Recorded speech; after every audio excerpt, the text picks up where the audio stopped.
it's horrendous. A condition that's so common, this must change. I don't think you see this with anything else that is so common. We almost need to get to a place, I think, where we're seeing menopause and mental health talk to me that it's less stigmatized, still some ways to go. An aspiration, that's really where we've got to get to now with migraine. Deanna, this not being believed thing, you must be able to understand that, because when you announced you were standing down from government, there were people on social media saying, oh, this is a political decision. She's doing this for career reasons or party politics reasons. But you were living with the reality of migraines. Oh, completely. I had people say, oh, clearly she just wants to bring down Rishi Sunak. No, I was really unwell day in, day out and not giving the job what it needed. And, I was privileged to do the levelling up job, something that I'm really passionate about. And it really needed that oomph, and I wasn't able to give it that oomph day in, day out. But so many people disbelieve me. Gosh, the abuse on social media, and even now, obviously I've put out comms about the debate today. A lot of people have been really supportive, and a lot of migraine sufferers themselves have been in touch, expressing, their own experiences and how pleased they are this debate's happening. And yet still there are people there saying, why on earth is Parliament wasting its time on this? It's just a headache. Take some paracetamol and sit down. We've just put our number on the screen because we'd love to hear from Breakfast viewers this morning as the programme goes on about your own experiences. And Rob, I guess that's what this is about, raising it in Parliament, but also widening the debate. It's not just about MPs, it's about all of us, millions of us. It's about all of society, and we have to really turn things around. Some of the calls we receive in our helpline, they're just so painful. People, huge impact on mental health. 78% of people who contact us, mental health is a huge issue. People feel like they're a burden. People shouldn't feel like they're a burden because they're living with a long-term neurological problem. So that's really important. That changes. We're seeing increasing numbers of people contacting us around their mental health because they're not believed. And so again, it goes back to why today is so important. It raises the public profile, and we have to get people talking about it. And that migraine is taken. Migraine is a headache. You know what I mean? Get some fucking Nurofen. Take some fucking Nurofen, and your migraine will go away. It's not a mental issue, is it, you motherfuckers? If you are suffering with migraines, some people might be reluctant to go and talk to a GP because they think, I don't think there's anything that's going to fix this. What would you say about that? Yeah, I mean, we put out a survey. This country's fucking bollocks, I tell you. NHS, fucking mental health, what the fuck? They wouldn't be believed. If you got a migraine, you know what I mean? It's a fucking headache. I get it sometimes. I take some Nurofen, that's what I take. And I deal with it straight away. Blurry visual disturbances, do go and speak to your GP. I'm not ever going to see a doctor. Fucking no way. Get to the bottom of it, get a formal diagnosis. And there are treatments out there you can access that can help. We're just trying to really improve access to some of the wider range of treatments so that more people can continue to live their lives, hopefully pain-free. Deanna Davison, thank you so much for talking to us on Rob Music. Thank you very much indeed. Really important subject. NHS are fucking shit. They will give you a load of other shit which you don't really need. A lot of they do give you painkillers that don't even fucking make sense. They're rubbish. They don't fucking work. It's absolute bollocks. I mean, what the fuck? As a father and a partner, he has to have Botox injections into his head and neck, but he's been waiting for over a year for surgery to help. Oh, he's been waiting for a year for surgery, yeah. Well, that's typical. That's NHS for you. That we're keen to cover. It's just coming up to 7:30. Time to get the news of travel and the weather where you are. Fuck the NHS. Forget them. Just go to the shop, get some Nurofen and hello, good morning. I'm just with the news in the south. Families affected by a cancer diagnosis say they were close to losing their homes due to the financial pressures it brought. Going through treatment or suddenly finding yourself caring for a loved one who is ill may mean missing work and, as a result, losing an income to meet monthly payments. A charity in Dorset aims to take away the financial worry to enable families to focus on their journey ahead. First thing I said is, oh my God, I'm going to lose my hair. And then I'm going to lose a house. We'd been to the food bank, the community fridges. We'd exhausted everywhere that could help us. Dorset Cancer Care Foundation kept a roof over our head when we couldn't. And for that, I will be forever grateful. The council plan to tackle overspending on special educational needs and disabilities has been rejected by the Department for Education. Bournemouth, Christchurch and Poole is facing a £63 million deficit in its designated schools grant budget. It was invited to join Safety Valve, a government rescue plan offering funding in return for it balancing its books. But BCP says ministers didn't agree to its 15-year budget plan, so it won't be joining the scheme. The council, though, says it remains committed to protecting education provision for all going forward. The leader of Isle of Wight Council says it would be absolute folly to reinstate a collapsed road. Part of Undercliff Drive near Ventnor has been closed for 10 years after a landslip. Next, the ground unstable in 2021. The Department for Transport awarded more than £2 million to rebuild it. But the council says that wasn't enough. The landslip nearby has led leader Phil Jordan to say reinstating the route is not worth the risk. Now, a giant woolly Easter egg has gone on display in a Berkshire village to raise money for charity. There it is. It's the work of a crochet group called the Hearst Hookers. What a fabulous name, who spent months making 260 granny squares, which have been sewn to a wire frame and topped with a rabbit. They hope to raise more than £1,000 for Bowel Cancer UK. It looks marvellous, doesn't it? Let's get the forecast then for Wednesday with Dan. Hello, good morning. We have a couple more days of this milder weather before it turns chillier from Friday and into the weekend. Mist and low cloud in places this morning. Mainly dry, though, with some bright spells developing. There's a bit of patchy light rain and drizzle in places this morning. There's quite a lot of cloud, but a mild start. We should see that cloud just breaking up a bit more, particularly towards the south coast. Some brighter or sunny spells developing here. And temperatures still mild, 16 or 17 Celsius, with mainly light winds. Overnight tonight, varying amounts of cloud, perhaps the old spot of rain or drizzle here and there. And temperatures a bit lower tonight than they've been over the last couple of nights, down towards 5, 6, 7 Celsius. Perhaps tomorrow, some mist and fog around at first thing. That should clear, though. Varying amounts of cloud then brightening up more into the afternoon and still feeling quite mild. Yeah, it certainly is, isn't it? Let's get some travel news for you. One lane is closed on the M3 northbound. That's between junction 4 for Camberley and 3 for Lightwater. It's due to a broken down vehicle. Traffic is slow at the minute. That's it for now. I'm back with the headlines just before 8. Now back to Sally and John.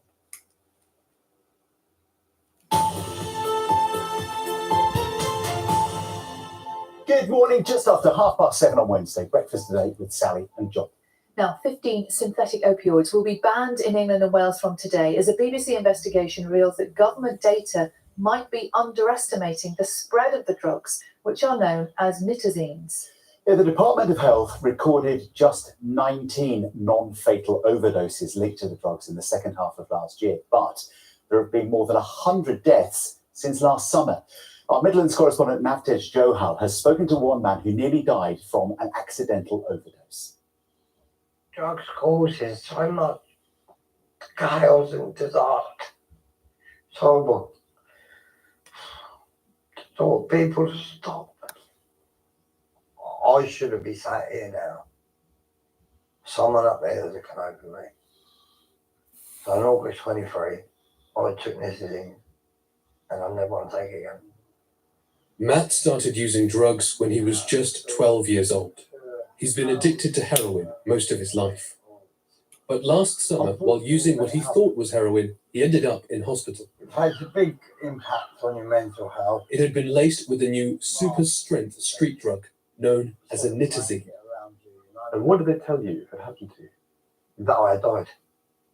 That I had died that day. Nitazine is the most terrifying thing I've ever experienced, ever faced. I'd never wanted to, I wouldn't wish it on my worst enemy. I wouldn't. It's terrifying. That's why Matt's been off drugs ever since and is working with the charity Change Grow Live to help with his recovery. Nitazines can be hundreds of times stronger than heroin. They've been linked to more than 100 drug-related deaths since June. It's believed that a crackdown on heroin production in Afghanistan has led to a rise in synthetic opioids here. The National Crime Agency says nitazines are being created in illicit labs in China and often enter the UK in the post. Dr. Judith Yates is a drug expert who collates fatal overdose data. Nitazine's a whole new ball game. We've seen nothing like this, and I think we could see 10 times more deaths in England this summer because of the lack of heroin.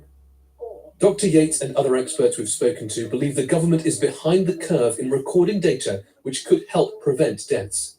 there is currently no national system for tracking non-fatal overdoses. Between June and December last year, the Department of Health and Social Care recorded just 19 non-fatal overdoses across England linked to nitazines.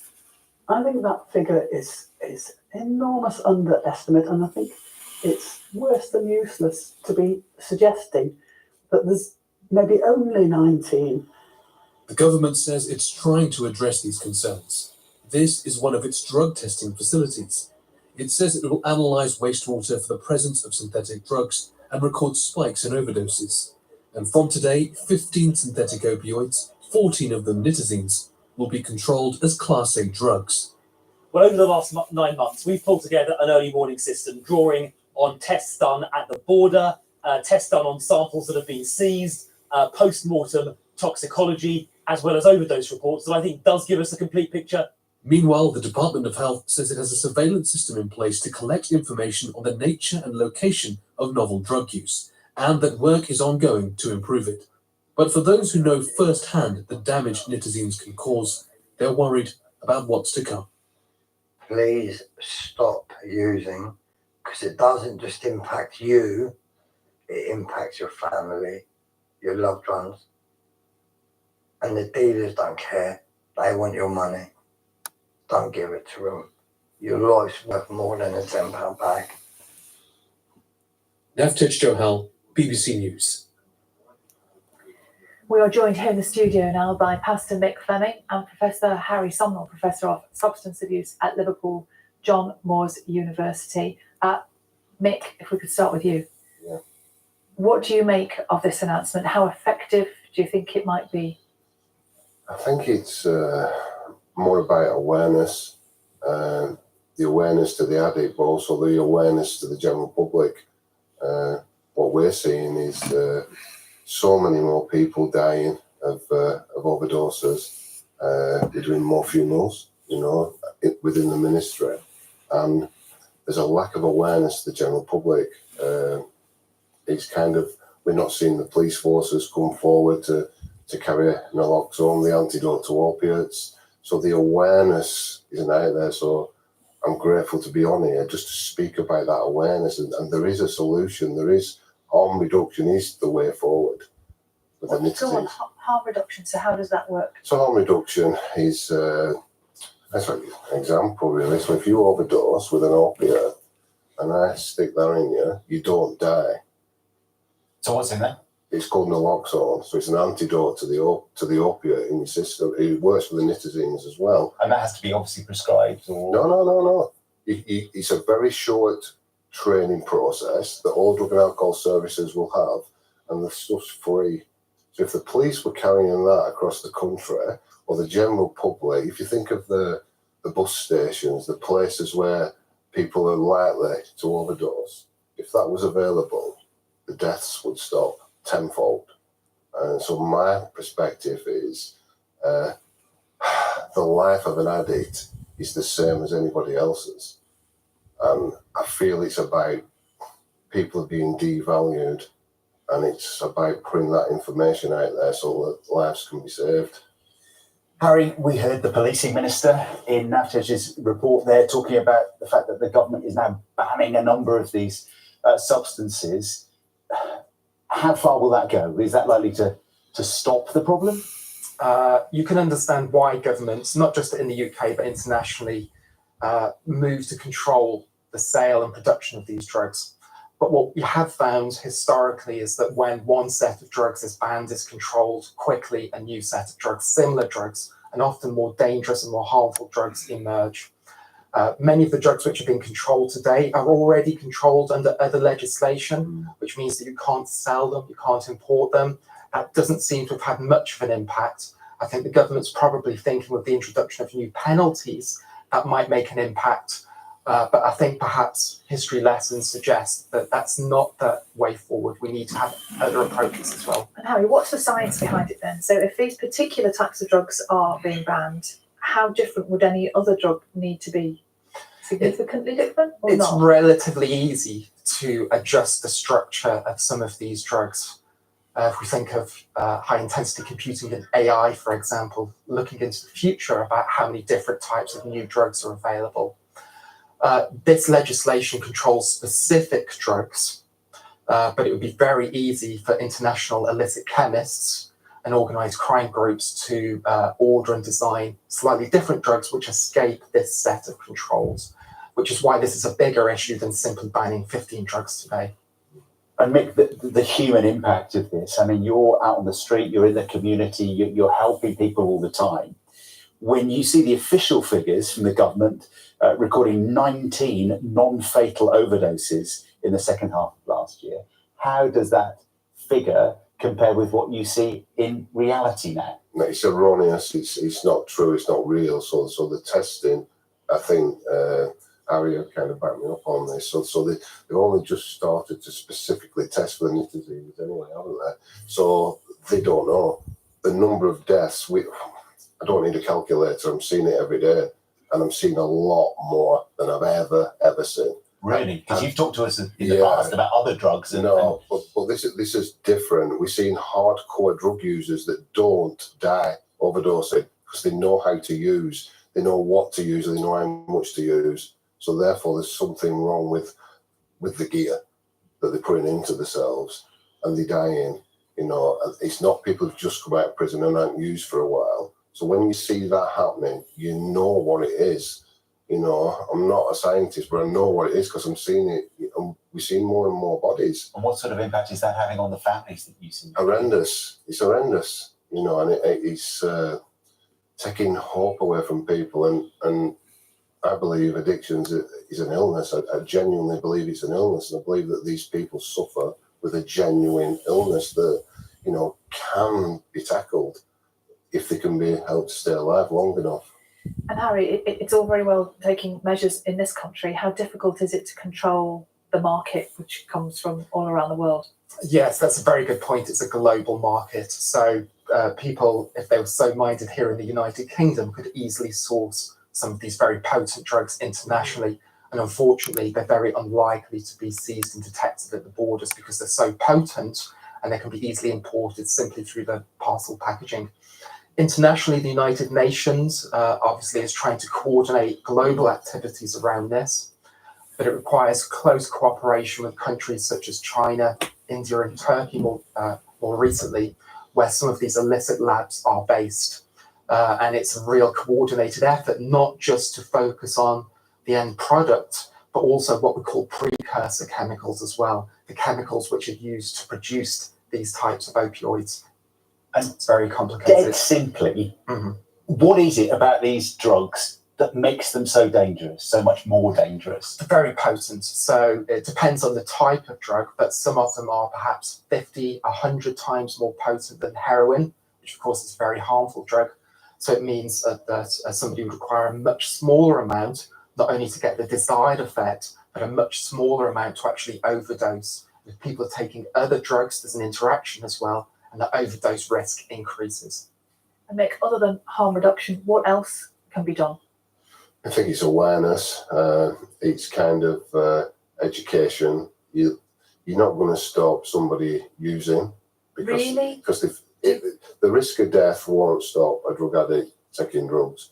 You know, if it did, there'd be no drug users. You know, so that's what points to the fact that it's an illness. So for me, it's educating people that maybe you suffer with an illness and maybe we can help you.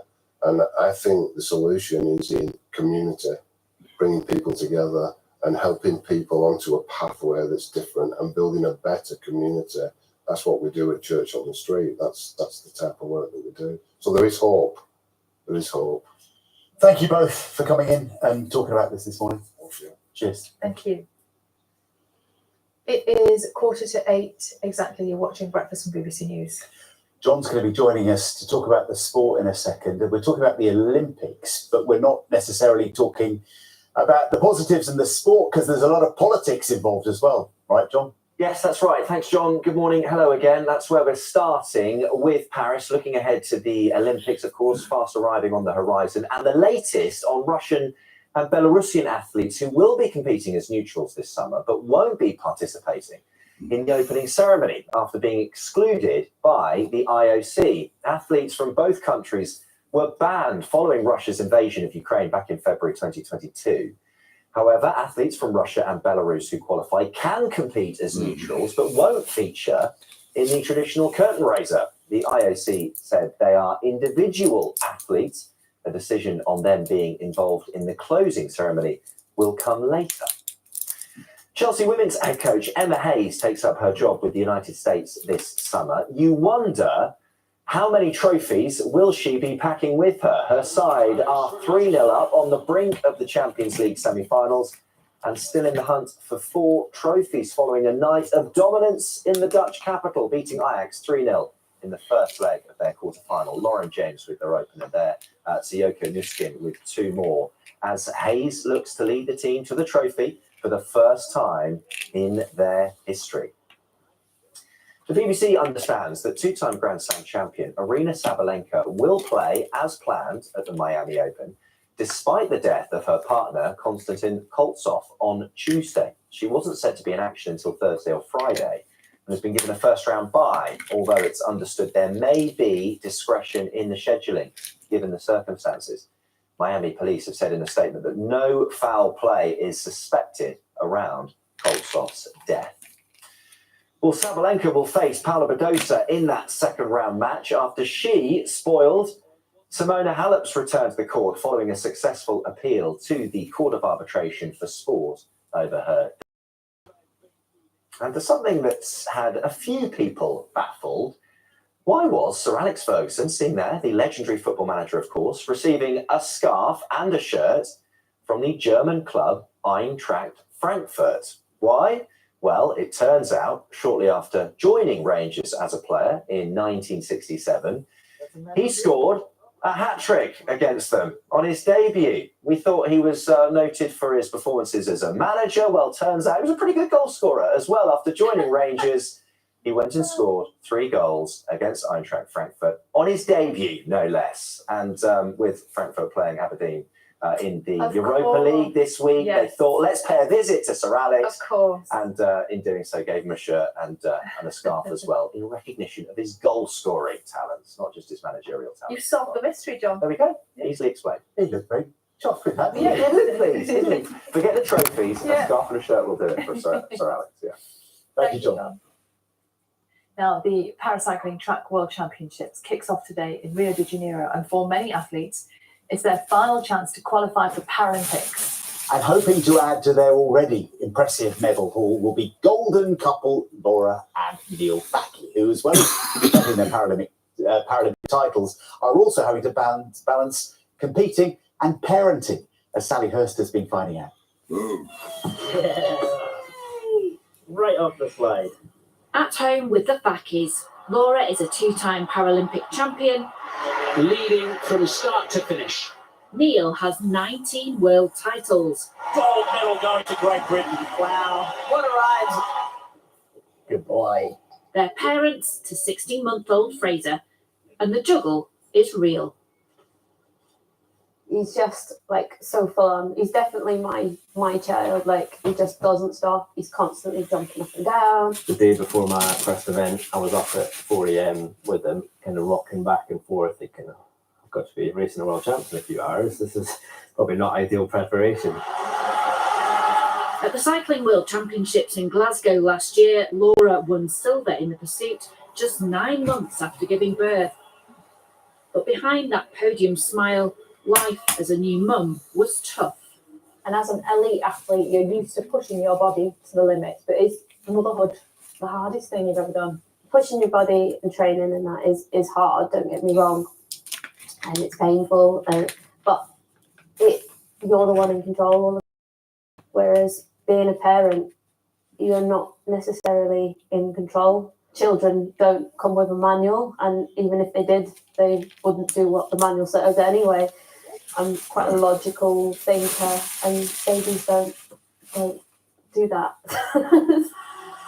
In the past, Laura has been critical of British cycling, accusing them of a lack of support towards her as a blind athlete travelling to competitions with a young child.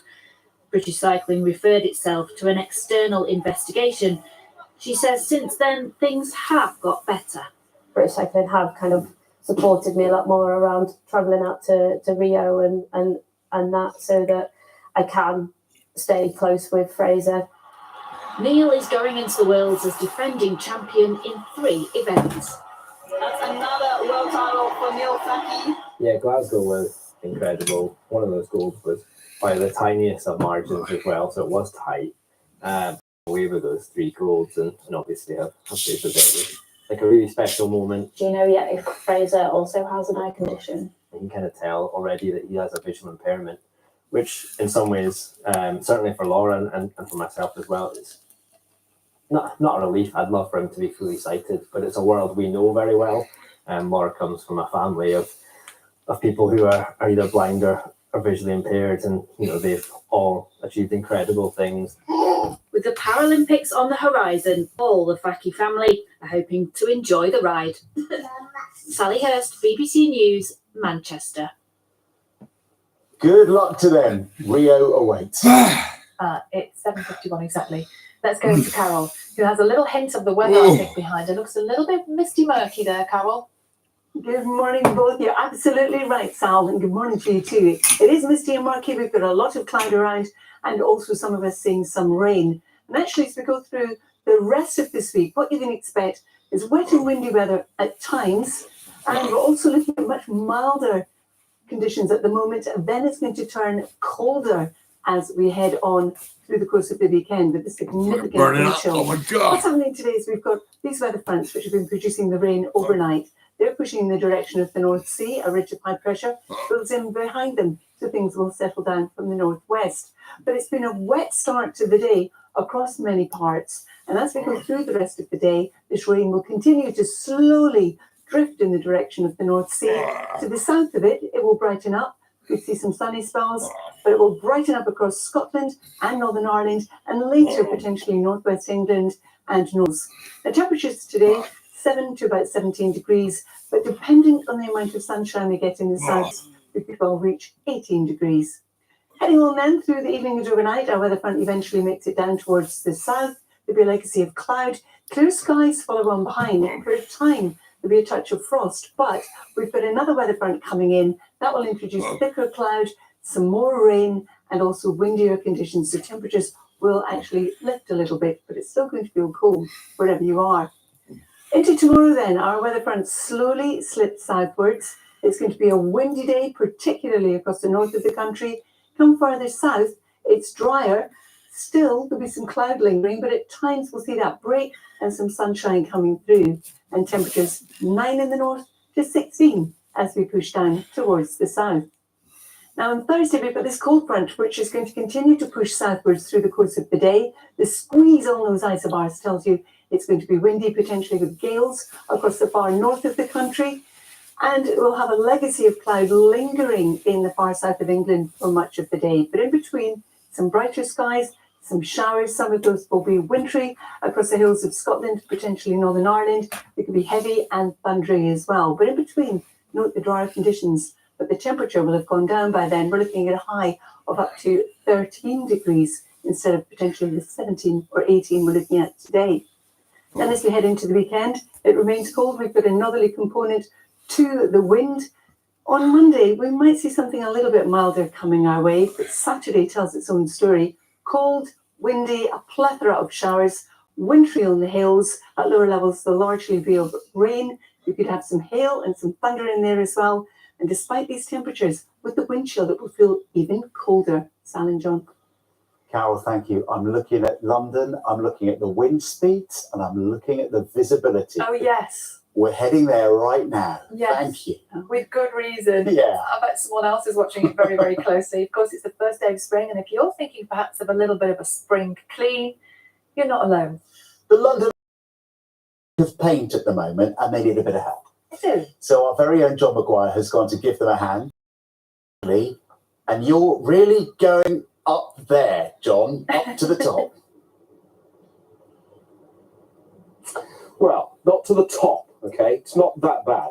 It's not 135 metres right to the top. We're going about halfway up. Now, one of the unique things about the London Eye, it's not the biggest in the world, as I think we've been talking about earlier on, but the fact that it's cantilevered, i.e. it's only supported on the one side, makes it unique in that regard and makes it the biggest design like that. So the two legs that come down from the central spoke, the hub, with the spokes going around to the wheel, the leg that's just over to my right there, that's the one that we're going to be abseiling down and painting later this morning. They don't know what they've let themselves in for today, the maintenance crew here on the London Eye. You can see where some of the paint has come just underneath the mechanism there that drives the wheel around. You can see some of the paint has come away there. So as you say, every 3 years or so, get the paint brushes out, get the rollers out and send the crews. Also painting the spokes as well, which I'm glad I'm not doing that. I must say that looks like an incredibly difficult task. Weather needs to be pretty good. Of course, you never paint in the wet, and it needs not to be too windy either. So it's actually brightening up a bit. It was raining a little bit earlier this morning, but now brightening up here in London. The Eye sits, of course, on the south bank of the Thames. We're down at the pier level right now, just to get a look at the lower part of London skyline. Big Ben, of course, Houses of Parliament over there in the distance, Portcullis House, we've got the MOD going up to St Pancras there. Not St Pancras, what am I talking about? Yeah, anyway, going up further up into the city. So, yes, the idea is it gets a spring clean. They clean the pods. The pods need to be clean, of course, to get that observation. I've got all the kit on, got the proper rigging kit on to make sure that I'm nice and safe. And then we're going to abseil down and apply at least one coat of paint. I was given a brush earlier on that looked more like a makeup brush than a painted brush. I'm not sure what that's about, but anyway, I've got a roller and a crew will be up there with us looking after us. So hopefully hang on to your hats, because I'll certainly be hanging on to mine. It should be spectacular. One of the best views in London, I'm reliably informed, although I'm pretty sure I'll have my eyes closed for most of it. Anyway, join us later on in the programme, or after the news, travel and weather, where you're watching Breakfast this morning. See you then.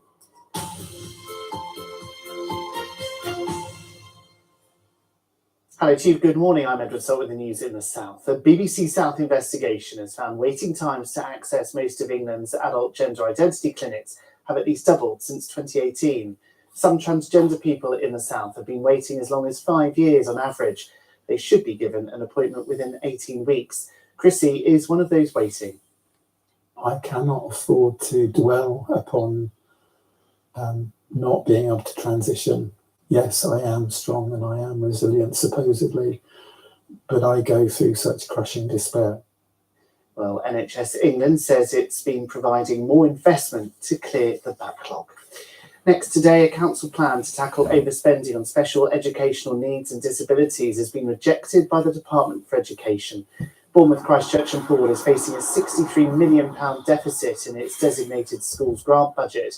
It was invited to join Safety Valve, a government rescue plan offering funding in return for it balancing its books. But BCP says ministers didn't agree to its 15-year budget plan, so it won't be joining the scheme. The council says, though, it remains committed to protecting education provision for all going forward. Weather-wise, cloudy and damp for much of the day today, with the odd spot of light rain and drizzle. It just doesn't change, does it? Feeling mild, though, with highs reaching around 16 to 17 degrees.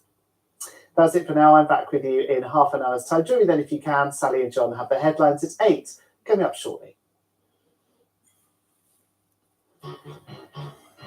Ready, steady.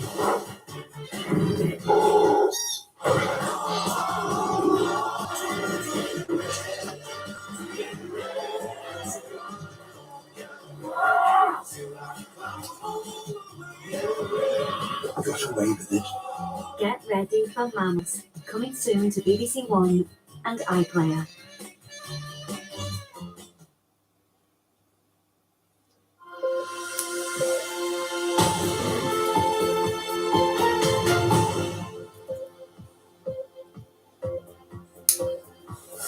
Good morning, it's 8 o'clock. Welcome to Breakfast with Sally Nugent and John Kay. Our headlines for you today. Inflation falls to the lowest level in more than 2 years.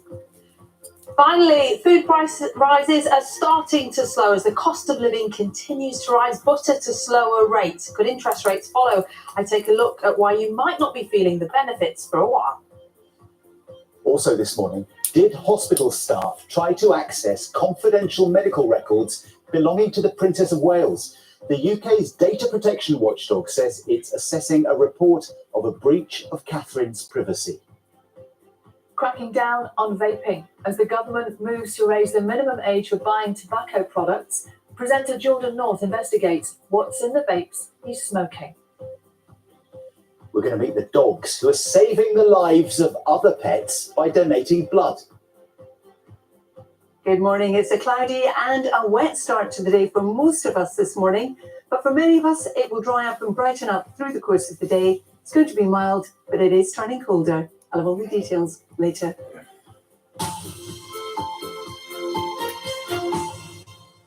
Good morning, everybody. It is Wednesday, the 20th of March, and while we've been on air this morning, there has been a fall in the rate of inflation. It dropped to 3.4% in the year to February. That's the lowest it's been for more than 2 years, and it's down from 4% in January.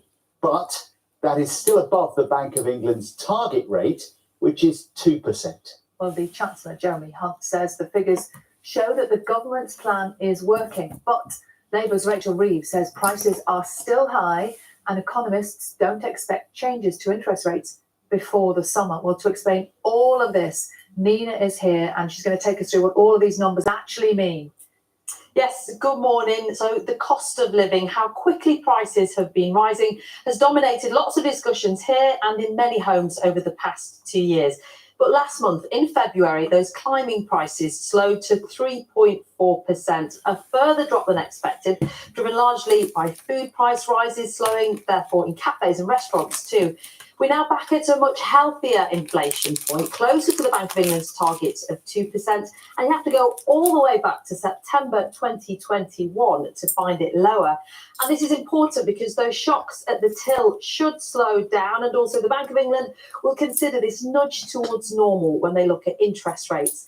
In the long term, those life-changing mortgage peaks could plateau and then fall. But remember, prices are still rising, albeit not as quickly. If you run a business, some accounts, and if your customers are struggling, well, so are you. One of the most concerning things is the cost of products now. The produce is just sky high. Rent's gone up, electricity costs have gone up, wages have gone up, everything's gone up. High costs are taking a toll on businesses like Anna's. She's been trading for around 5 years. It's not been an easy ride. It's a game of Jenga, just trying to balance everything. We don't want to put too much responsibility or price increases on a customer because that'll deter them from coming. We still want to offer, good value foods, but then we also have to be fair to our staff as well. So we have to just balance everything as carefully as possible. But could today be a turning point? Inflation, that's the rate at which prices rise, hit a peak of 11% in October 2022. Now, that was a 40-year high, driven by a surge in energy prices following the Russian invasion of Ukraine. The Prime Minister promised to halve inflation by the end of last year, and for a number of reasons, that pledge was met. Today's drop to 3.4% represents a further move towards the Bank of England's target of 2%. So I think it would be under items. And for Fritz and his business, it means thinking about other ways to increase those profit margins just to stay afloat. We've just been very creative. We've thought outside the box. We've gone down other avenues where we can, sell our food. So retail, almost mini wholesale. It's just networking with other suppliers, with other companies. The Bank of England's tried to tackle the problem by raising interest rates to a 15-year high of 5.25%. Rates are expected to be cut this year, but not yet. While the direction for interest rates is down, what we're expecting is that by the end of the year, they will have maybe had 3 cuts to them. So we're not talking huge numbers here. And actually, for someone sitting at home thinking about their mortgage costs, that will help a bit, but it's not going to have a huge impact for lots of people. The government says the economy is turning. many businesses aren't feeling that way yet. We're hoping that our customers have a bit more of a disposable income so far, because well, we all feel like we need to put our prices up, but no one can afford to accommodate if we do that. So yeah, more disposable income for the general public. Those business owners will be hoping there's normality on the horizon, but we're talking about normality in terms of how the economy is behaving rather than a return to 2021, 2022 prices. If you are missing that slack when it comes to spending, feeling tighter than they ever have, well, that's unlikely to change anytime soon. John. Yeah, thank you. What about the politics of all this as we head towards a general election? Let's go live to Westminster. Henry can explain to us, because the numbers are getting closer to where Rishi Sunak wants them, aren't they? But the economy generally not booming. They'll be very pleased with these inflation statistics in Downing Street this morning, because it will help them make the political argument that you saw Jeremy Hunt trying to make in the budget just a few weeks ago. This argument that the economy is turning a corner, and that it's turning a corner because of decisions the government has made. That is going to be the core of the argument that the government makes right through to the end of the year, right through to that general election, whenever it comes. Inflation coming down, they hope in government, might also mean interest rates coming down. That's something that Jeremy Hunt, the Chancellor, was talking about moments ago. Let's hear what he had to say. As inflation gets closer to its target, that opens the door for the Bank of England to consider bringing down interest rates. That brings down mortgage rates. That makes a very big difference. It's far too early to know whether we'll have another fiscal event before the election. But what I would say is that what you can see is the difficult decisions the government has taken over the last year are paying off. And we can see that, difficult though they were the right thing to do, because inflation is now coming right down. Now, let me explain that bit there where Jeremy Hunt said it's too early to know if we'll have another fiscal event before the election. Fiscal event, that's a fancy term for a budget or an autumn statement, those 2 moments a year when the government can change tax rates. And what some Conservative MPs will want Jeremy Hunt to do if there is another fiscal event, because of these changing economic circumstances, as they see it, is to cut taxes. They hope that might save the Conservatives from what, as we've been discussing all week, is a perilous political situation. We've also heard this morning from Rachel Reeves, Labour's Shadow Chancellor, and she said, hold on a second, prices are still very high, the tax burden is still at a historic high. That discussion is really the contours of the debate that we're going to be hearing right through to that general election. Indeed, Henry, thank you very much indeed for that. Don't forget, if you are interested on the impact of that on you and your life at home, there's continuing coverage of the change in the UK economy, the inflation rates, live with BBC News on the iPlayer. You can access that via the iPlayer right through the day and night. It's 8 minutes past 8. We need to find out what else is happening this morning, and another big royal story. That's right, John, because the data protection watchdog is assessing whether staff at the hospital where the Princess of Wales had surgery tried to view her private health records. The Daily Mirror, which broke the story, alleges at least one staff member at the London clinic was involved. Simon Jones reports. Seen out and about at the weekend, the Prince and Princess of Wales visiting their local farm shop in Windsor. Catherine's recovery from abdominal surgery seemingly going well. Royal officials have always insisted she wants the precise details of her treatment to remain private. But this morning's Mirror is reporting claims that while she was at the London clinic, at least one member of staff tried to access her medical notes without permission, allegedly breaching her confidentiality. Catherine spent 13 nights at the private hospital in January. The data protection watchdog, the Information Commissioner's Office, said it had received a report of a breach and was assessing the information. Kensington Palace said it was a matter for the London clinic. In a statement, the clinic told the Mirror, "We firmly believe that all our patients, no matter their status, have total privacy and confidentiality regarding their medical information." The hospital also recently treated King Charles for an enlarged prostate. He was there at the same time as Catherine. The allegations will come as another blow to the royal family, who are trying to shift the focus away from weeks of online speculation and conspiracy theories about Catherine's health during her continued absence from public engagements. Not helped by the release of this photograph on Mother's Day, which was withdrawn by international picture agencies because it had been edited. Catherine later apologised for any confusion. Yesterday, Prince William was in Sheffield to promote his homelessness project. He spoke about the challenges faced by young families, a subject Catherine has also taken an interest in.